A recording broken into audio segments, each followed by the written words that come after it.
آگے فرمایا وَلَهُنَّ مِثْلُ الَّذِي عَلَيْهِنَّ بِالْمَعْرُوفِ، فرمایا عورتوں کے حقوق ایسے ہیں جیسے مردوں پر ان کے حقوق ہیں۔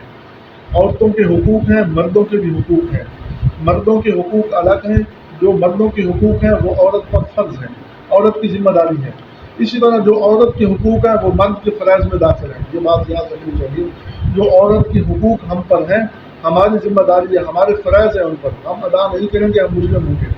اسی طرح جو ہمارے حقوق ہیں عورتوں پر، وہ عورتوں پر فرض ہے، عورتوں کی ذمہ داری ہے، وہ فرض ہے۔ اگر وہ ہمارے حقوق پورے نہیں کریں گی وہ گناہ گار ہوں گی۔ لیکن جو ہے نا جھگڑا وہاں پیدا ہوتا ہے کہ آدمی اپنے حقوق کا تو مطالبہ کرتا ہے لیکن اپنے فرائض ادا نہیں کرتا۔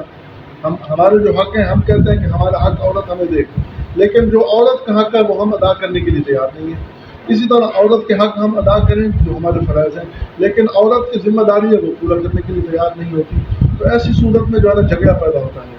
تو اللہ تبارک و تعالیٰ نے ایک بہترین قانون بیان فرما دیا، فرمایا عورتوں کے ویسے ہی حقوق ہیں جیسے مردوں پر حقوق ہیں، جیسے مردوں پر ذمہ داری ہے ایسے عورتوں پر ذمہ داری ہے، لیکن وَلِلرِّجَالِ عَلَيْهِنَّ دَرَجَةٌ، مردوں کو عورتوں پر ایک درجہ فضیلت حاصل ہے۔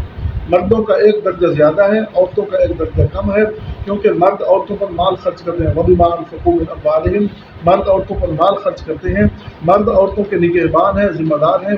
اللہ تعالیٰ نے مردوں کو عورتوں کی بنسبت ایک درجہ زیادہ دیا ہے، لیکن یہ اسلام نے عورت پر بہت بڑا احسان کیا ہے۔ اسلام نے عورت پر ایک بہت بڑا احسان کیا ہے۔ اسلام آنے سے پہلے عورت کی کیا حیثیت تھی، اب جو ہے نا ذرا غور کریں۔ زمانہ جاہلیت میں عورت کو گھریلو اشیاء کی ایک استعمال کی چیز سمجھا جاتا تھا۔ اسلام آنے سے پہلے ایک استعمال کی چیز، جیسے گھر کی چیزیں ہوتی ہیں نا استعمال کی برتن، اسی طرح عورت کو ایک برتن کی حیثیت دیتے تھے۔ اسی طرح عورت کو چوپایوں کی طرح سمجھتے تھے، جس طرح جانوروں کی خرید و فروخت ہوتی تھی، اسی طرح زمانہ جاہلیت میں عورت کی خرید و فروخت کی جاتی تھی۔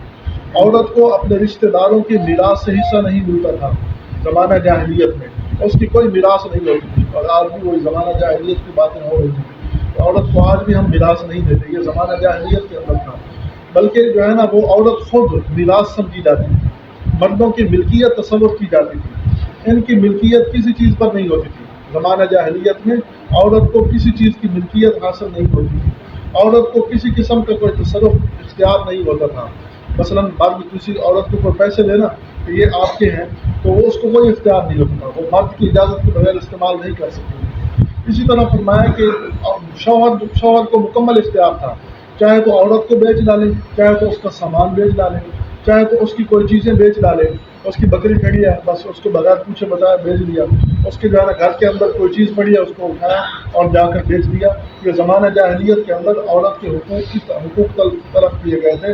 زمانہ جاہلیت کے اندر یہ سب کچھ عورت کے ساتھ کیا جاتا تھا، اور بعض مذاہب کے اندر تو یہ تھا کہ اگر شوہر مر جاتا تو عورت کو اس کے ساتھ زندہ دفن کر دیتے تھے، عورت کو جینے کا کوئی حق نہیں ہے۔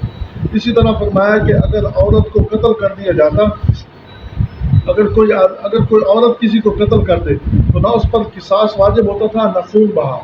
اگر شوہر مر جائے تو اس کی لاش کو اس کے ساتھ زندہ دفن کر دیا جاتا، زندہ جلا دیا جاتا۔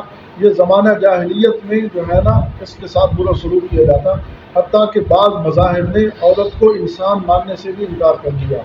وہ کہہ رہے تھے کہ یہ انسان بھی نہیں، بس مرد کی خواہش کے لیے اس کو پورا کیا گیا ہے۔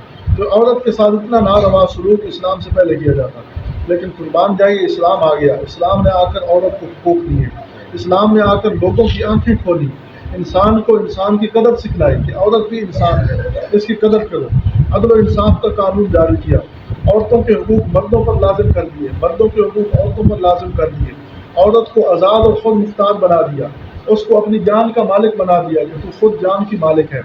حالانکہ زمانہ جاہلیت میں وہ کسی کی مالک، وہ صرف شوہر کی ملکیت سمجھی جاتی تھی، اس کو مال نہیں قرار دیا کہ عورت مال نہیں ہے کہ اس کو بیچو اور اس کو فروخت کرو، بلکہ مرد، اور اسی طرح اپنے بھائیوں کی میراث کا اس کو حقدار بنایا، اس کے نکاح کا قوانین جاری کر کے مردوں پر اس کے حقوق لاگو کیے، شوہر کے مرنے کے بعد اس کو میراث کا حصہ دار بنایا، رشتہ داروں کی میراث اس کو عطا کی۔ تو اللہ تعالیٰ نے عورتوں کو مردوں کے برابر حقوق عطا کیے، لیکن مردوں کو ایک درجہ فضیلت دیتی ہے کہ اللہ تعالیٰ نے مردوں کو اختیار دیا۔ اگر مردوں کو فضیلت نہ دی جاتی تو جیسے آج یورپ کے اندر قانون بنا ہوا ہے کہ عورت بھی طلاق دے سکتی ہے، تو آج ہمارے معاشرے کے اندر 70% مرد ایسے ہوتے ہیں جن کو طلاق ہو چکی ہوتی ہے۔ تو یہ اللہ تعالیٰ نے قانون بنایا، یہ بہترین ایک قانون بنا کر عورتوں کو اختیار دے کر مردوں کو جو ہے نا ان پر ایک درجے کی فضیلت اور فوقیت دی ہے۔ آج ہم دیکھیں ہمارے معاشرے کے اندر کیا ہو رہا ہے، بازاروں کے اندر عورتیں ہی عورتیں نظر آتی ہیں، بازاروں کے اندر کھلے طور پر ان کو جو ہے نا دیکھو، اور دکاندار بھی کہتے ہیں بھائی عورتوں کو اندر آنے دو، آپ باہر خرید لو۔ دکانداروں کی بہنیں لگتی ہیں، دکانداروں کی کیا لگتی ہیں، اپنی بہنوں کو باہر نکلنے نہیں دیتے اور لوگوں کی بہنوں پر نظریں جما کر کھڑے ہوتے ہیں۔ تو عورتیں ہی عورتیں ہیں، ہر جگہ دیکھو عورتیں ہی عورتیں ہیں۔ یہ نہیں سوچتی کہ اسلام نے ہمیں کتنی عزت دی ہے، اسلام کی کھلم کھلا نافرمانی کر رہے ہیں۔ آج معاشرے کے اندر جو بگاڑ ہے اس کا زیادہ سبب یہی عورت ہی ہے۔